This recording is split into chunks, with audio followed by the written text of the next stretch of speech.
하나님의 말씀 요한복음 14장 말씀 함께 보겠습니다. 요한복음 14장 25절로 31절까지의 말씀을 함께 보도록 하겠습니다. 14장 25절 말씀부터 우리 교독하도록 하겠습니다. 31절은 같이 읽겠습니다. 내가 아직 너희와 함께 있어서 이 말을 너희에게 하였거니와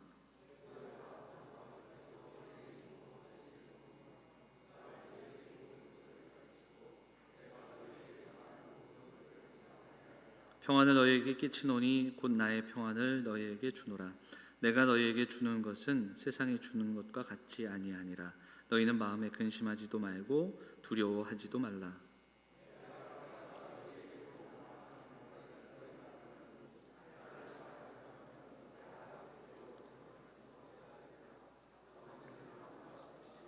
이제 일이 일어나기 전에 너희에게 말한 것은 일이 일어날 때에 너희로 믿게 하려 함이라.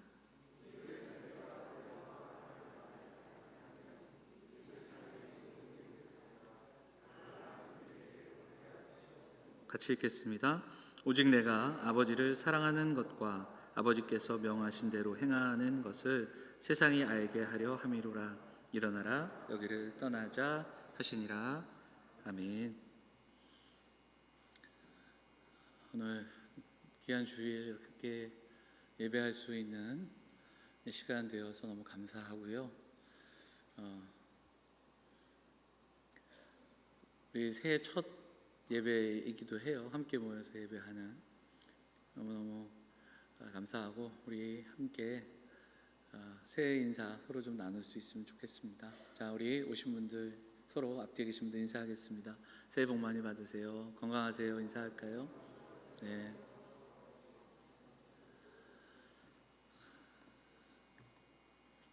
우리 사랑하는 성도들, 여전히 가정에서도 예배하는데 이 시간 하나님께서 우리 모든 성도들에게 하나님 주시는 위로와 소망이 있게 하시고 말씀 붙들고 기도하는 그런 귀한 시간이 되기를 바랍니다. 본문의 말씀 의지해서 성령께서 주시는 은혜라는 제목으로 말씀을 나누도록 하겠습니다. 갈릴리에서 예수님을 따르던 12제자가 있었습니다. 그들에게는 꿈이 있었고 소망이 있었습니다. 더구나 그들은 예수님을 보면서 좀 많은 기대를 갖고 있었습니다. 복음서를 우리가 읽어보면 그럼에도 불구하고 그 기대가 그 12명의 제자들이 좀 각기 다르고 어찌 보면 자신의 꿈을 이루고자 하는 그런 모습들도 있었습니다. 그러기에는 예수님이 가지신 능력이 충분했습니다. 병자를 고치셨고 그리고 심지어 죽은 자를 살리셨고요. 그리고 물고기 2마리, 보리떡 5개로 정말 많은 사람들을 먹이시는 그런 일들, 그리고 예수님의 가르침이 당시의 어떤 다른 랍비들의 비견해 볼 때 뒤처지지 않은 놀라운 그 말씀의 권세를 갖고 있었습니다. 가는 곳마다 사람들이 모여들고 환호했고, 그리고 예루살렘에 입성할 때 수많은 사람들이 예수님을 반겼던 그런 때 제자들에게는 정말 큰 기대가 있었습니다. 이제 무언가를 시작할 수 있겠구나. 나라를 위해 또 개인을 위해서도 어떤 기대감들이 있었습니다. 그런데 그때부터 예수님이 제자들을 앉혀놓고 어떤 얘기를 하시냐면 고난, 십자가, 그리고 죽으심과 떠나심에 대한 이야기를 하시는 겁니다. 3년 동안 예수님에게 정말 시간과 정성을 다해 예수님을 따라다녔던 제자들에게 이제 나는 떠나니, 그리고 고난, 십자가로 나아가심을 이야기하시는 거예요. 떠남이 죽으심임을 이야기하는 내용들이 굉장히 많이 들려지고 있고, 이때부터 제자들이 실망합니다. 그리고 낙심하고 의심하고, 그 중에 제자 중에 한 명은 이 의심과 낙심이 극으로 달아요.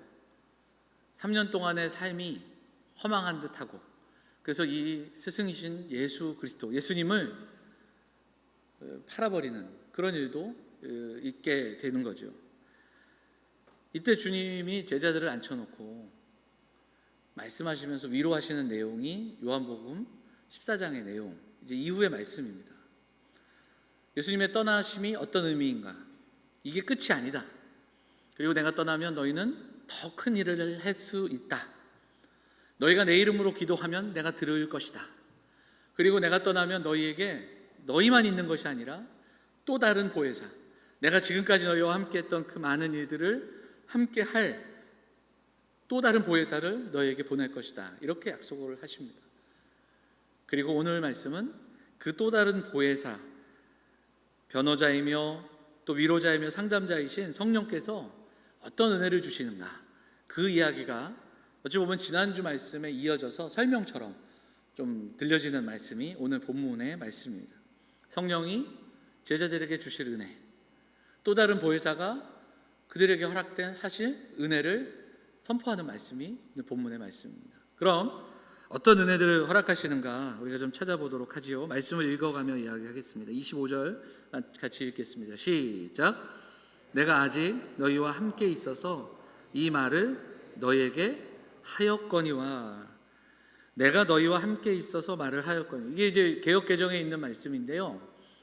요거 조금 다르게 번역한 이제 공동 번역 성경을 한번 보면 조금 더 쉽게 되어 있습니다. 한번 읽어볼까요? 시작. 나는 너희와 함께 있는 동안에 여러 가지 이야기를 들려주었거니와.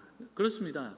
주님이 제자들과 함께 있는 동안 참 많은 것을 말씀하셨습니다.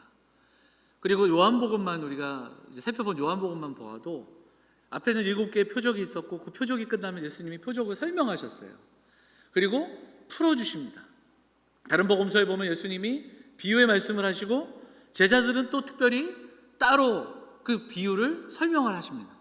이 많은 이야기를 들려주셨는데 이제 주님이 떠나시면 그 이야기를 못 듣는 거잖아요.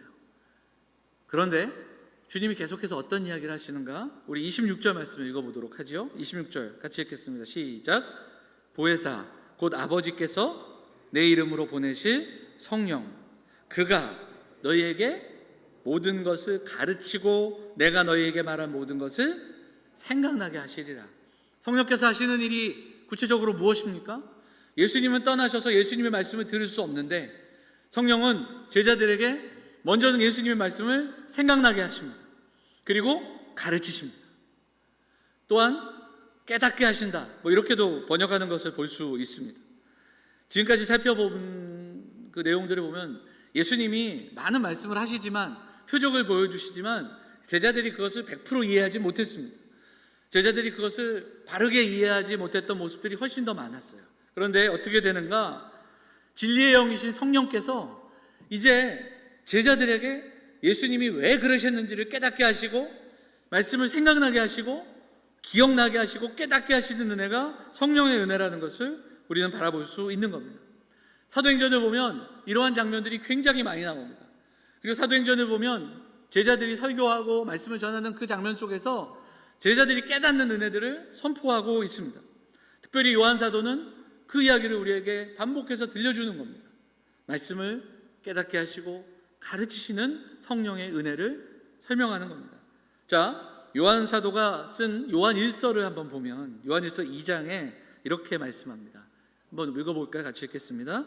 너희는 거룩하신 자에게서 기름 부음을 받고 모든 것을 아느니라. 이렇게 설명해요. 이것을 또 다른 번역으로 한번 볼까요? 그러나 시작. 그러나 여러분은 그 거룩하신 분에게서 성령을 받았습니다. 그러므로 여러분은 모든 참된 지식을 가지고 있습니다. 왜냐하면 성령이 참된 지식을 깨닫게 하시는 거예요. 말씀을 깨닫게 하시는 겁니다.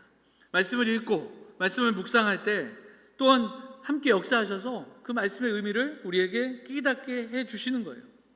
우리가 아마 이 자리에 계신 우리 성도분들도 이런 경험들이 많을 겁니다.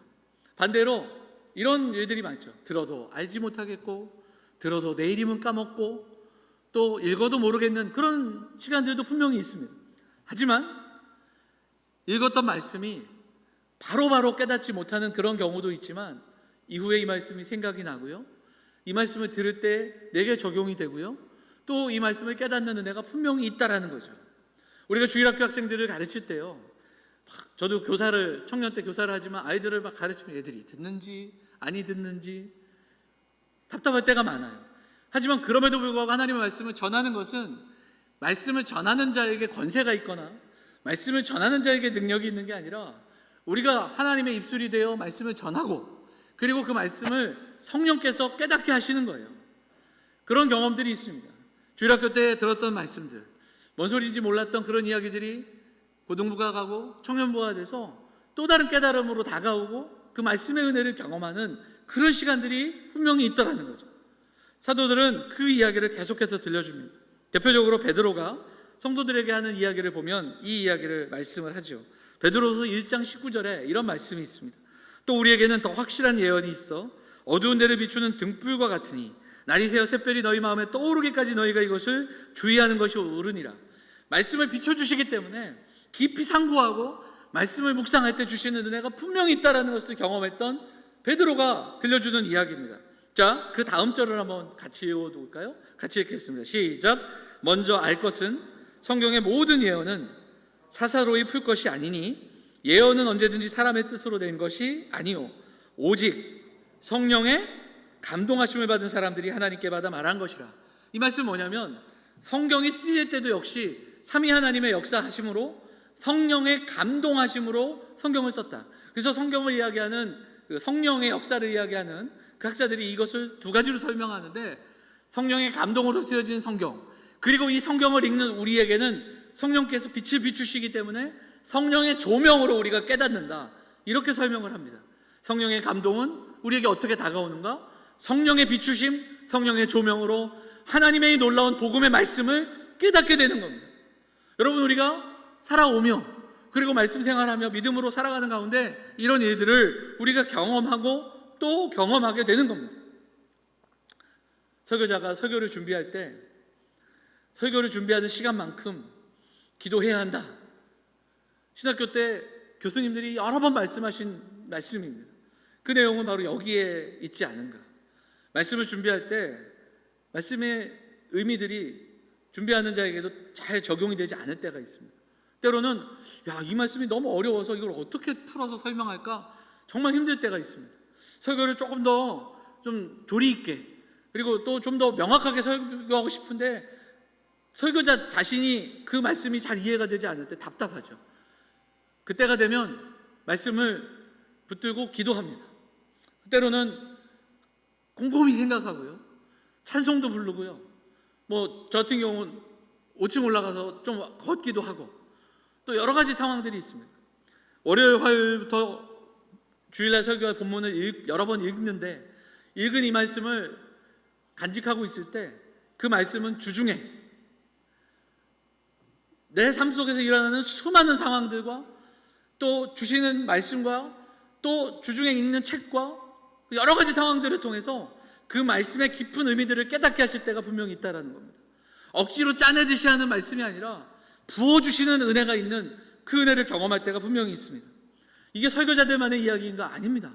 사랑하는 성도들이 경험했던 이야기, 함께 나누는 이야기들을 들으면 성령께서 깨닫게 하심이 분명히 있고, 그 말씀을 묵상할 때, 그래서 우리에게 필요한 건 뭐냐면 말씀을 내가 지금 이해하는가 이해하지 못하는가 여기에 매달릴 것이 아니라 이것을 깨닫게 하시는 성령의 은혜가 있다는 것을 믿고 소망하고 기도하며 말씀을 읽어 나갈 때, 그리고 소망하는 마음으로 나아갈 때, 그때 진리의 영이신 성령께서 사랑하는 성도들을 위로하시고 또 깨닫게 하시고 말씀을 생각나게 하시는 그 은혜를 경험할 수 있다는 겁니다.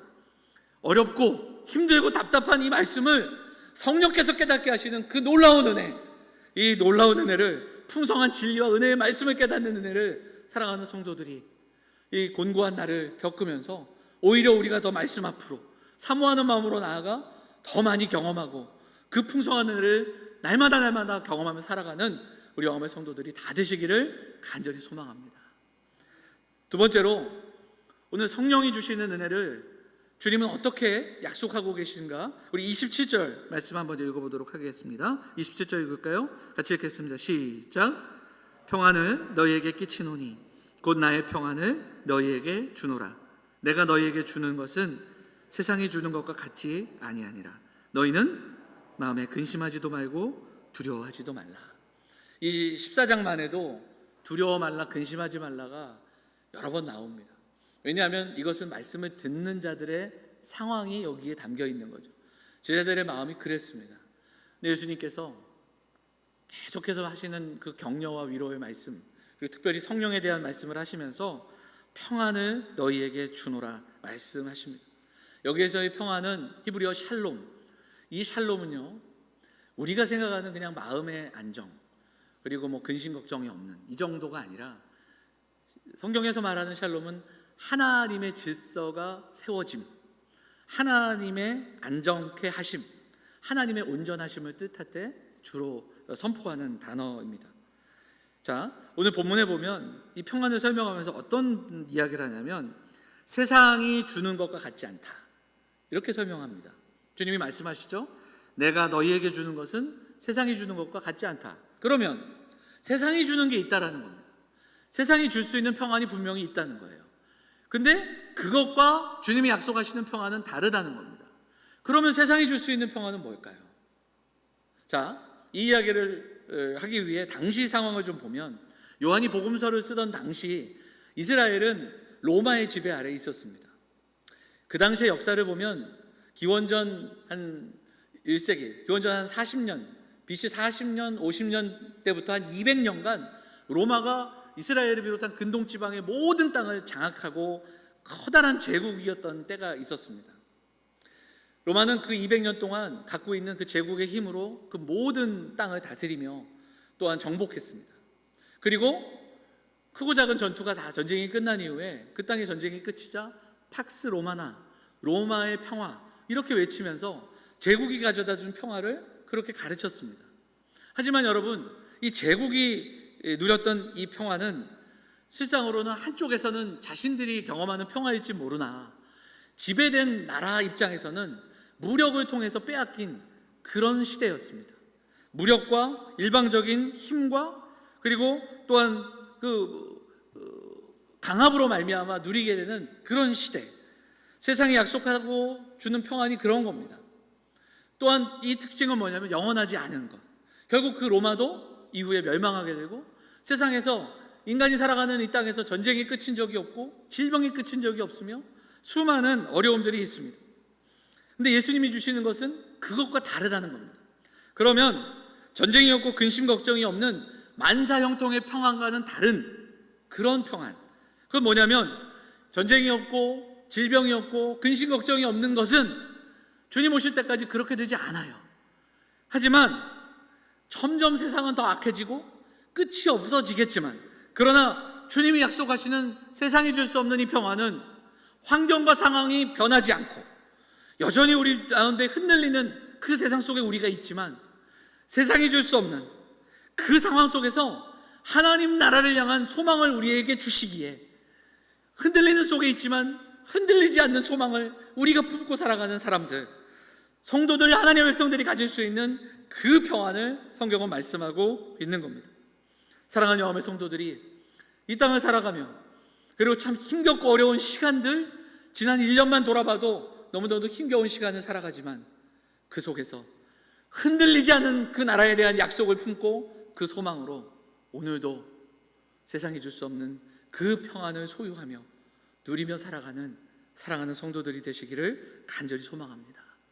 이 이후에 이 제자들은요, 예수님과 헤어집니다. 예수님이 잡혀가시던 그날 밤에 제자들은 뿔뿔이 흩어집니다. 근심과 걱정이 없는 게 아니라 핍박과 고난 속에 살아가게 됩니다. 그러나 성령이 충만한, 성령 임재하신 이후에 그들은 성령 충만하심으로 고난을 뚫고 핍박을 뚫고 복음을 전합니다. 초대교회 성도들도 마찬가지였습니다. 그들이 복음을 전할만 해서, 그들이 교회를 세울만 해서 그 일들을 감당한 것이 아니라, 어렵고 힘들지만 그들에게 있는 그 소망, 예수 그리스도가 약속하신 소망이 우리에게 있기에 그 소망의 말씀을 붙들고 전하고, 그리고 그 속에서 하나님 주시는 평안을 누렸던 성도들의 그 모습이 초대교회의 모습이었습니다. 평안이 없는 세상, 폭력과 근심과 상실이 여전히 있는 그 세상에 살지만 하나님이 주시는 그 풍성한 은혜, 그 소망에 우리의 기대를 걸고 우리의 말씀에 깊은 은혜를 깨닫게 하시는 성령의 은혜를 붙들고 세상의 번영을 구하거나 삶의 어떤 문제들에 매여 신음하고 비교하고 탄식하는 자리에 머물지 말고 그 흔들리지 않는 소망을 붙들고 나아가는 사랑하는 우리 영암의 성도들이 다 되시기를 주의 이름으로 축원을 드립니다. 세 번째로 주시는 성령의 은혜가 있는데요, 이 은혜는 우리 믿음의 성숙함입니다. 자, 뭐라고요? 믿음의 성숙함, 우리 신앙의 성숙함입니다. 요한복음은 예수님이 하나님의 아들이심을 믿게 하기 위해 썼다. 이것이 요한이 요한복음 20장에서 분명하게 이야기하는 내용입니다. 요한복음을 우리가 읽어나가지만 요한복음은 정말로 믿음이 강조가 되고 믿음과 영생이 떨어지지 않는 그런 이야기들이 반복이 되고 있습니다. 오늘도 예수님은 이 이야기를 쭉 하시면서 또 그 이야기를 또 들려주시는데요, 29절 한번 볼까요? 29절 같이 읽겠습니다. 29절 시작.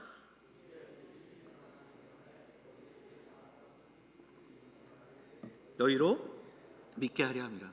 이것은 아까 말씀하셨던 성령의 은혜와 같습니다. 지금 듣는 이 이야기들을 제자들은 다 이해할 수 없지만 일이 일어난 이후에 그들은 깨닫게 됩니다. 그리고 그 일들을 경험하고 성령을 경험한 이후에 그들은 깨닫게 됩니다. 그리고 그 깨달음을 통해서 어디로 나아갑니까? 믿게 되는 겁니다. 그리고 그 믿음에 믿음을 더하시고 믿음을 성숙해 하시는 은혜를 경험하게 되는 겁니다. 예수님은 제자들에게 바로 그 약속, 그리고 그 기대를 걸고 계십니다. 주님과 동행으로 나아가기를 원하시고 그 일을 성령께서 이루실 것이라는 그 놀라운 약속의 말씀을 계속해서 들려주고 계시는 겁니다. 그리고 이어지는 30절 31절의 말씀은 예수님이 아버지를 사랑하고 그 아버지의 뜻을 이루어 가시는 순종의 길을 걸어가신 것처럼 제자들도 성령께서 함께 하심으로 말씀을 깨닫고, 그리고 세상이 줄 수 없는 그 평안을 경험하고, 그리고 믿음을 더하시는 그 은혜를 붙들고 나아감으로 이제 예수님을 닮아 그 순종의 길을 걸어가기를 원하시는 예수님의 마음이 여기에 담겨 있는 겁니다. 사랑하는 여러분, 오늘을 살아가는 우리가, 그리고 참 곤고하고 힘들고 좀 고난의 시대를 살아가는 것 같은 이 작금의 시대를 살아가는 우리 성도들이 오늘의 말씀을 붙들고 기도할 수 있는 그 이유가 여기에 있습니다. 우리가 성령의 역사, 성령의 능력 이렇게 생각하면 마치 예전에 들어왔던 어떤 상황들, 병을 치유하고 귀신을 내쫓고 그리고 또 방언을 하고 환상을 보고 꿈을 해석하는 마치 이런 것이 성령의 역사인 것처럼 그렇게 이야기하기도 하고 지금도 그렇게 가르치는 그런 사람들이 있습니다. 물론 성령의 은사가 우리에게 있습니다. 그리고 병고침의 은사라든가 이런 부분들이 사역지, 그리고 선교지, 또 이런 일들에서 또 우리에게 보여지는 일들이 분명히 있습니다. 하지만 여러분, 우리는 분명히 이것을 깨달아야 됩니다. 보여지는 현상은 분별할 수 있어야 됩니다. 이것이 성령의 역사인지 아닌지를 분별해야 돼요. 성경은 우리에게 성령의 역사를 이야기할 때, 오늘 주님은 성령이 주시는 은혜를 이야기할 때 그런 지금 설명했던 병 고침과 표적과 이런 것을 먼저 이야기하지 않으십니다. 말씀을 깨닫게 하시는 은혜, 우리에게 주시는 참된 평강, 믿음의 믿음을 더하시는 은혜, 우리에게는 먼저 이것이 필요합니다. 이것이 선행돼야 되고, 그리고 교회를 세우고 하나님 나라를 세우는 일에 표적들이 사용되는가 우리는 분별할 수 있어야 됩니다. 여러분, 보여지는 현상, 그리고 보여지는 것은 얼마든지 연출하고 또 잘못된 포장이 있을 수 있다는 거예요. 우리는 이것을 중요하게 여기기 이전에 먼저 오늘 말씀을 통해 성령이 우리가 삶 가운데 임하셨고 성령이 우리에게 주시는 은혜를 붙들고 기도하며 그렇게 나아가는 성도들이 되어야 할 줄 믿습니다. 코로나로 인해 힘겨운 시간들을 보냅니다. 벌써 1년. 성도들을 전화 신방하고 구역별로 또 이렇게 시간을 정하여 신방을 하는데,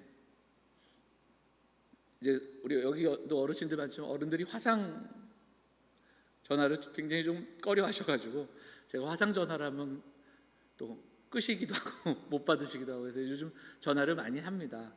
전화로 이제 하는데요, 생각보다 참 힘든 가정들이 너무 많아. 너무 안타깝고 속상할 때가 많고, 근데 그럼에도 불구하고 교회 걱정, 또 목회자 걱정 해주시는 성도들 그 말씀을 들을 때마다 참 너무 감사하고 너무 고맙고 그렇습니다. 생각보다 어려운 가정들이 많고요, 힘든 일들이 많더라고요. 이번 주에는 뭐 크고 작은 일들로 인해서 원치 않지만 자가격리하시는 가정들도 좀 있습니다.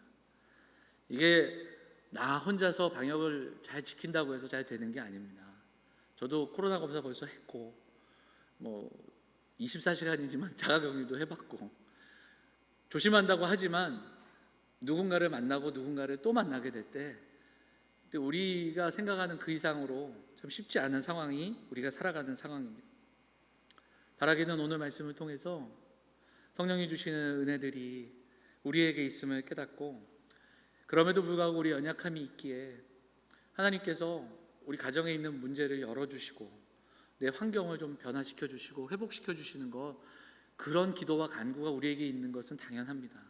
하지만 거기에만 머물지 마시고 오늘 말씀 붙들고 정말 주시는 은혜 붙들고 말씀을 깨닫는 은혜, 그리고 주시는 그 참된 평강, 세상이 줄 수 없는 그 평안을 경험하는 시간들이 되기를 소망하고, 이 어렵고 힘든 때에 믿음에 믿음을 더하시고 우리를 성숙해 하시는 그 은혜를 갈망하며 기도하며 나아가는 사랑하는 성도들이 다 되시기를 간절히 소망합니다.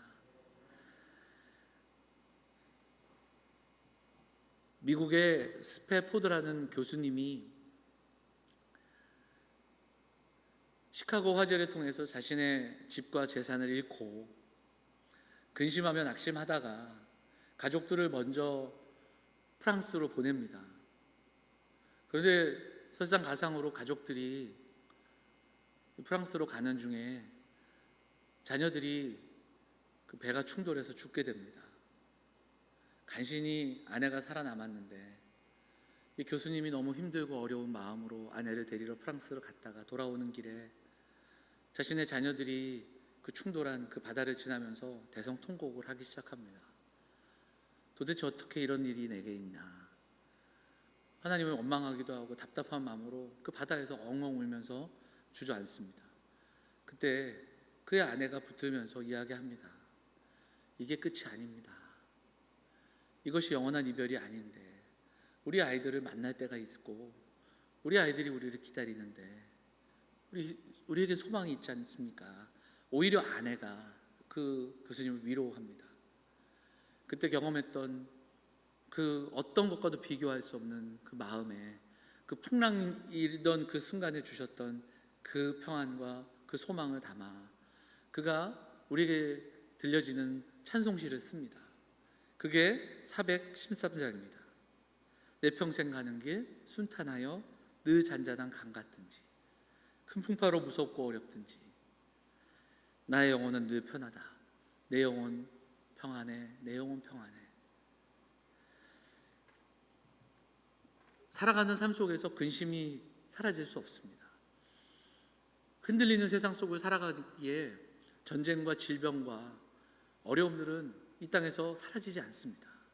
그러나 바다에 배가 떠 있을 때 그 배가 풍랑 속에서도 흔들리지 않을 수 있는 것은 정박한 배들은 깊은 곳에 닻을 내리기 때문이듯이 우리가 흔들리는 세상 속에 있지만 영혼의 닻을 하나님 주시는 소망에 내려놓고, 그래서 흔들리는 그 속에서도 변함없이 내 노력과 내 수고가 아니라 하나님이 붙들어 주시는 그 소망으로, 하나님께 둔 그 소망으로 흔들리지 않는 그 은혜를 경험하는 그런 시간들, 그런 은혜를 경험하는 우리 성도들이 되시기를 축복합니다.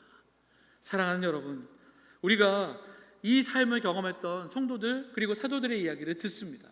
자, 이 이야기를 들려주는 사도 바울의 이야기를 우리가 읽고 말씀을 좀 마치도록 하겠습니다. 빌립보서 4장 6절 7절 말씀 같이 읽도록 하겠습니다. 시작. 아무것도 염려하지 말고 다만 모든 일에 기도와 간구로 너희 구할 것을 감사함으로 하나님께 아뢰라. 그리하면 모든 지각에 뛰어난 하나님의 평강이 그리스도 예수 안에서 너희 마음과 생각을 지키시리라.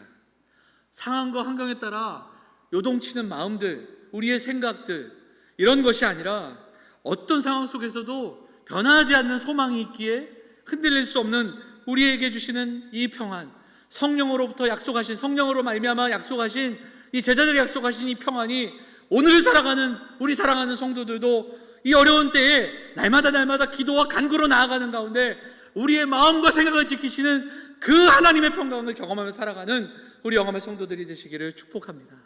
사랑하는 여러분, 하나님의 말씀을 깨닫게 하시는 은혜, 그 말씀을 통해 주시는 그 놀라운 평안과 은혜, 그리고 우리의 신앙과 믿음을 성숙해 하시며 믿음에 믿음을 더하시며 우리를 온전케 하시는 그 성령의 은혜를 기대하고 소망하며 날마다 이 은혜를 붙들고 소망하며 기도하고 날마다 승리하며 이 어려운 때를 이겨내며 견뎌내며 살아가는 우리 사랑하는 성도들, 사랑하는 영화의 가족들 다 되시기를 주의 이름으로 축원을 드립니다.